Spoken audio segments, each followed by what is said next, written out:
નમસ્કાર વિદ્યાર્થી મિત્રો, આજના આ વિડીયોમાં આપણે જોવાના છીએ ધોરણ 10 ગુજરાતી વિષયના મોસ્ટ ઇમ્પોર્ટન્ટ હેતુલક્ષી પ્રશ્નો, એ પણ જવાબ સાથે જોવાના છીએ. તો ખાસ આ વિડીયોને અંત સુધી જરૂરથી જુઓ, કારણ કે બોર્ડ પરીક્ષા 2025ના મોસ્ટ ઓફલી જે પણ વિકલ્પો હશે તે ઘણા ખરા આમાંથી જ પૂછાશે. તો વિદ્યાર્થી મિત્રો, આ વિડીયોને અંત સુધી ખાસ જરૂરથી જુઓ, અને વિડીયો પસંદ આવે તો જરૂરથી વિડીયોને લાઇક કરી દેજો, તમારા દરેક મિત્રોને શેર કરી દેજો.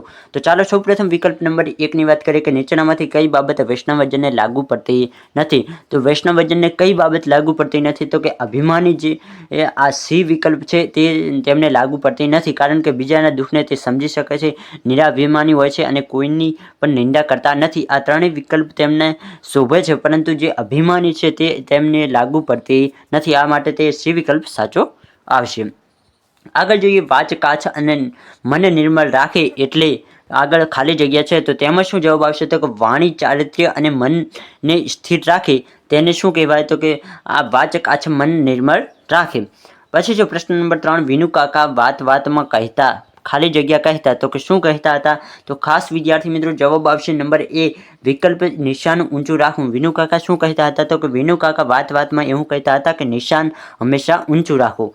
પ્રશ્ન નંબર 4 છે કે અંકિતના માતા પિતાનું સ્વપ્ન હતું કે અંકિતના માતા પિતાનું સ્વપ્ન શું હતું? તો તમે જો એ પ્રકરણ ભણ્યા હોય તો તમને બહુ જ સરળતાથી જવાબ આવડે કે તે ઉમદા માણસ બને. અંકિતના માતા પિતાનું સ્વપ્ન હતું કે તે વ્યક્તિ જે ઉમદા માણસ બને, અંકિત રહ્યો તે ઉમદા માણસ બને તેવું તેના માતા પિતાનું સ્વપ્ન હતું. જેને શત્રુ કે મિત્ર એક નહીં ઉર્મા, પંક્તિનો ભાવ શું છે?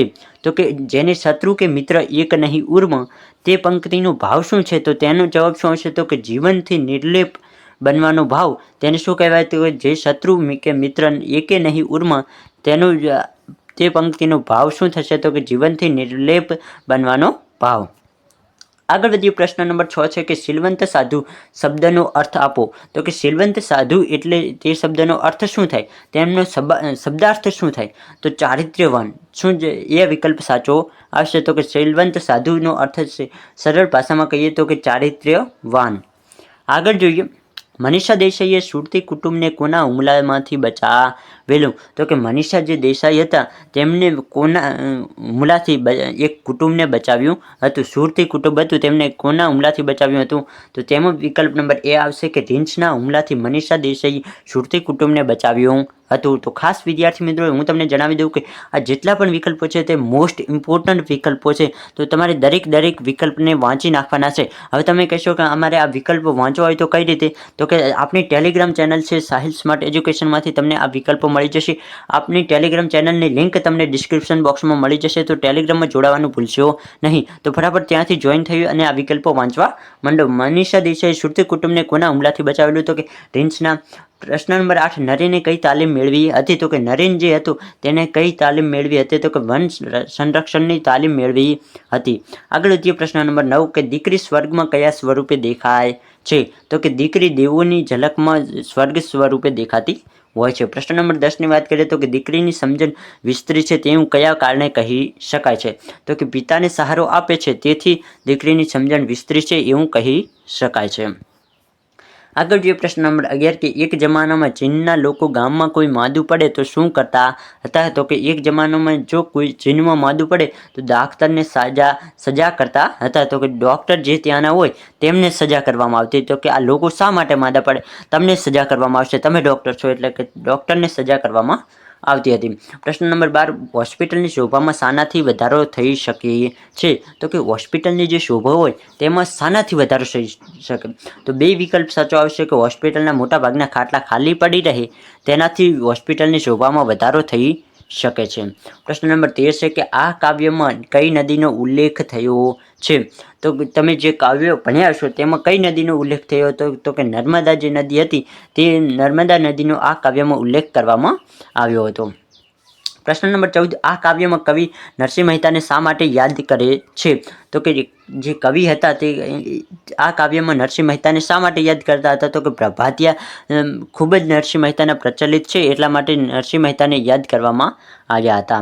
પ્રશ્ન નંબર 15ની વાત કરીએ કે દુકાનદારે સ્મિત કર્યું, મેં પણ સામું સ્મિત કર્યું, કારણ કે શા માટે તેમણે સ્મિત કર્યું? લેખક છત્રી ખોઈને ફરી છત્રી લેવા આવ્યા હતા એટલા માટે દુકાનદારે તેમની સામે સ્મિત કર્યું. લેખકને ખબર જ હતી કે લેખક ઘડી ઘડી છત્રી ખોઈને આવે છે, એટલા માટે સ્મિત કર્યું હતું. પ્રશ્ન નંબર 16, લેખક છત્રી લેવા રાજકોટ જવાની વાતમાં મક્કમ રહ્યા કારણ કે આગળ ખાલી જગ્યા છે, તો તેમાં શું જવાબ આવશે? તો કે તે બીજાની પ્રમાણિકતાની કદર કરવા ઈચ્છતા હતા. તો કે તેમને છત્રી પાછી આપવા માંગતા હતા તે સામેવાળો વ્યક્તિ, એટલે લેખક એમની કદર કરવા માંગતા હતા એટલા માટે તે મક્કમ રહ્યા રાજકોટ જવા માટે. પછી છે પ્રશ્ન નંબર 17 કે રાધાની આંખમાં ઉદાસી હોવાનું કારણ શું હતું? તો કે રાધાની આંખમાં ઉદાસી હોવાનું કારણ હતું ડી વિકલ્પ એટલે કે કૃષ્ણ માટેનો વિરહ હતું. પ્રશ્ન 18 કે કવિ કોના ઉડતા આવવાની ઈચ્છા વ્યક્ત કરે છે?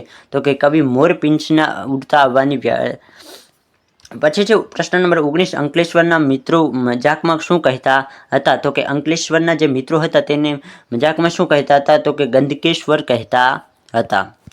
આગળ જોઈએ પ્રશ્ન 20 કે શેના કારણે સાગના ઝાડ શણગારેલા હોય લાગે છે? તો કે શેના કારણે સાગના જે ઝાડખા હોય તે શણગારે લાગતા હોય છે? તો કે આજ્ઞાના કારણે. શેના કારણે? તો કે આજ્ઞાના કારણે. બે વિકલ્પ સાચો આવશે. પ્રશ્ન 21 પંખીને પામવા કવિ શું કરવાનું કહે છે? પંખીને પામવા કવિ શું કરવાનું કહે છે? તો કે પંખીના ગીતને સાંભળવાનું કવિ કહેતા હોય છે. પ્રશ્ન 22 કવિ નીચેનામાંથી કયો સંદેશ આપે છે? તો કે પ્રશ્ન નંબર 22 છે કે કવિ નીચેનામાંથી કયો સંદેશ આપણને આપે છે? તો કે સંહાર કરવાનું રહેવા દે, એ કવિ સંદેશ આપે છે. પ્રશ્ન 23 લેખકને પોતાની જાત ઉપર તિરસ્કાર આવ્યો કારણ કે આગળ ખાલી જગ્યા છે, તો તેમાં શું જવાબ આવશે? તો કે જીવલાના છોકરાના મોનો કોળિયો પોતે ઝૂંટવ્યો હોય તેવું લેખકને લાગ્યું હતું એટલા માટે તેમને પોતાની જાત ઉપર તિરસ્કાર આવ્યો હતો. પ્રશ્ન 24 જીવલાની કરુણ દશા જોઈને ખાલી જગ્યા થયું, તો શું છે? તો કે જીવલાની કરુણ દશા જોઈને લેખકનું હૃદય દ્રવી ઉઠ્યું. હવે જોઈએ પ્રશ્ન નંબર 25 કે કવિને શાની ભ્રમણા થાય છે? તો કે બે હાથ ઊંચા કરી બોલવાની માતાની ભ્રમણા થાય છે. પછી છે પ્રશ્ન નંબર 26 વતનથી વિદાય થતા કવિ અનુભવે છે? તો કે કવિ શું અનુભવે છે? તો કે ડી વિકલ્પ સાચો આવશે, વતન માટેનો તલસાટ અનુભવે છે. પ્રશ્ન 27 કવિને શાની ભ્રમણા થયા છે? તો કે આ પ્રશ્ન લગભગ આવી ગયો છે આગળ કે બે હાથ ઊંચા કરી બોલવાની માતાની. આગળ જોઈએ વતનથી વિદાય થતા કવિ શું અનુભવે છે? તો કે વર્તન માટેનો તલસાટ.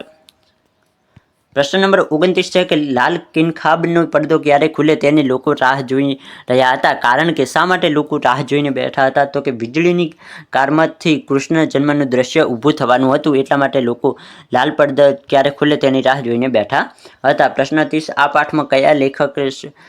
પાઠમાં લેખક શું કહેવા માંગે છે? તો કે લેખક શું કહેવા માંગે? તો કે સમાજની બે જુદી જુદી પરિસ્થિતિનું ચિત્ર રજૂ કરવા માંગે છે. પ્રશ્ન નંબર 31 છે કે કવિ શું કરવાનું કહે છે? તો કે કવિ બોલવાની ના પાડે છે. તો કે કવિ શું કરવાનું કહે? તો કે કંઈ નહીં, ખાલી બોલવાનું ના પાડે છે. પ્રશ્ન નંબર 32 છે કે હૃદય ખોલવું એટલે શું?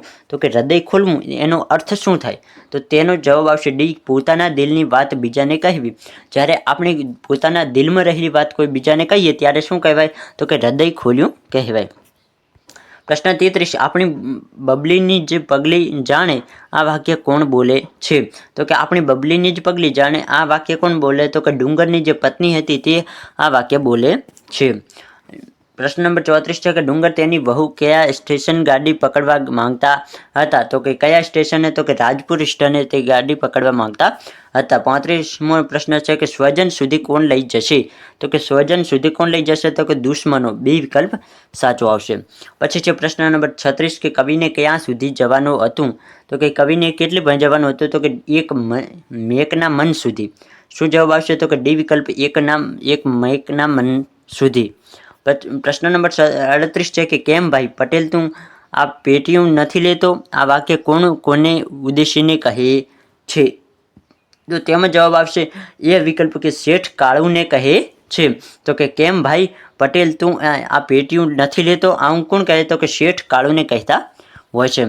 કાળુ માને છે કે જગતમાં સૌથી ખરાબ બાબત કઈ છે? આગળ ખાલી જગ્યા છે, તો તેમાં શું જવાબ આવશે? તો કે ડી વિકલ્પ સ્વમાન ગુમાવી ભીખ માટે હાથ લંબાવવા તે એક સૌથી ખરાબ વાત કહેવાય. પ્રશ્ન નંબર 39 છે કે ખેતરના શેઢે શું બન્યું હતું? તો કે ખેતરના શેઢે શું બન્યું હતું? તો કે સારસી ઉડી ગઈ હતી। પ્રશ્ન 40 છે કે કવિ કયા વૃક્ષ નીચે બેઠા હતા? તો કે કયો વિકલ્પ સાચો આવશે? તો કે કવિ મહુડીના વૃક્ષ નીચે બેઠા હતા। પ્રશ્ન નંબર 41 છે કે મહાત્મા ગાંધીના આધ્યાત્મિક માર્ગદર્શન કોણ હતા? તો કે મહાત્મા ગાંધીજીના આધ્યાત્મિક માર્ગદર્શક કોણ હતા? તો કે શ્રીમદ રાજચંદ્ર હતા। પ્રશ્ન 42 કે મનુષ્ય દેહ શાના જેવો છે? તો કે મનુષ્ય દેહ છાસ જેવો છે। શાના જેવો?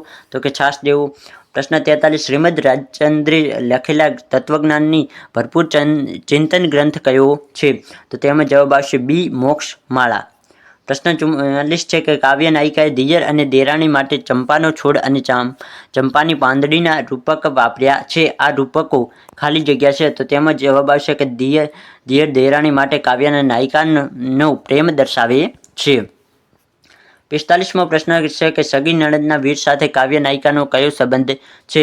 તો શું આવશે? તો કે પતિનો સંબંધ છે। સગી નણંદના વીર સાથે કાવ્ય નાયિકાનો શું સંબંધ છે? તો કે પતિનો સંબંધ છે। પ્રશ્ન નંબર 46 છે કે આ લોકગીતમાં ચંપાલિયાની પાંદડી કોને કહી છે? તો કે આ જે લોકગીત હતું તેમાં ચંપાલિયાની પાંદડી કોને કહેવામાં આવે? તો કે દેરાણી જે હોય તેને ચંપાલિયાની પાંદડી કહેવામાં આવતી હોય છે। 47મો પ્રશ્ન સાંકડી અને નિર્જન ખીણોમાં ફરવાનો લેખકનો ખાલી જગ્યા અર્થ છે? તો કે પ્રથમ અનુભવ હતો। પછી જો પ્રશ્ન નંબર 48 હિમનદી ઓળંગવાના સાધનોના અભાવને કારણે પછી શું જવાબ આવે? તો કે એ વિકલ્પ સાચો આવે પાછા ફર્યા। તો કે હિમનદી ઓળંગવાના સાધનોના અભાવને કારણે તેમને પાછા ફર્યા। પ્રશ્ન 49 કવિ કયા જવાની ના પાડે છે? તો કે કવિ ક્યાં જવાની ના પાડે છે? તો કે આવકારો જ્યાં ના મળે ત્યાં કવિ કહે છે કે ત્યાં ના જવું જોઈએ। શું બનવું દુર્લભ છે? તો કે કવિ કહે છે કે શું બનવું દુર્લભ છે? તો કે દેશ દીપક બનવું બહુ જ દુર્લભ છે। પ્રશ્ન 51 છે કે આંબા પટેલની ઘોડીની ચાલ કેવી હતી? જે આંબા પટેલ હતા તેમની ઘોડીની ચાલ કેવી હતી? તો કે રીવાળ। બે વિકલ્પ સાચો આવશે। પ્રશ્ન 52 ઢેલ જેવી જાતવાન ઘોડી રાંગમાં રમતી હોય પછી ચંત્યાશાની આ વાક્ય કોણ બોલે છે? તો કે ડી વિકલ્પ સાચો આવશે આંબા પટેલ આ વાક્ય બોલે છે। તો અહીં વિદ્યાર્થી મિત્રો જેટલા પણ સ્વાધ્યાયના વિકલ્પો હોય તે બધા જ આપણે અહીં જોઈ લીધા છે। તો આમાંથી પણ ઘણા વિકલ્પો પૂછાઈ શકે છે તો જરૂરથી આ દરેક વિકલ્પોને વાંચી લેવા। આ તમને આની પીડીએફ ક્યાંથી મળશે? તો કે આપણી ટેલિગ્રામ ચેનલમાંથી મળી જશે। ટેલિગ્રામની લિંક ડિસ્ક્રિપ્શનમાં આપેલી છે। આ વિડીયો ઉપર પહેલી વાર આવે તો જરૂરથી વિડીયોને લાઈક કરો, આપણે યુટ્યુબ ચેનલને સબસ્ક્રાઇબ કરો અને આ સાથે જ જો વિદ્યાર્થી મિત્રો તમને પુરવણી જે હોય તમને પહેલીવાર મળશે પુરવણી, એ પુરવણીમાં કઈ રીતે વિગત ભરવી તેના વિશે માર્ગદર્શન ન હોય તો તેના વિશે પણ મેં એક ડિટેલમાં વિડીયો બનાવ્યો છે, તે પણ ડિસ્ક્રિપ્શનમાં હું લિંક આપી દઈશ તો ત્યાંથી તમે એ વિડીયોને પણ જોઈ શકો છો। બાકી આજના વિડીયોમાં આટલું જ, ફરી મળીએ આવા જ કોઈક નવા વિડીયો સાથે, ત્યાં સુધી આવજો।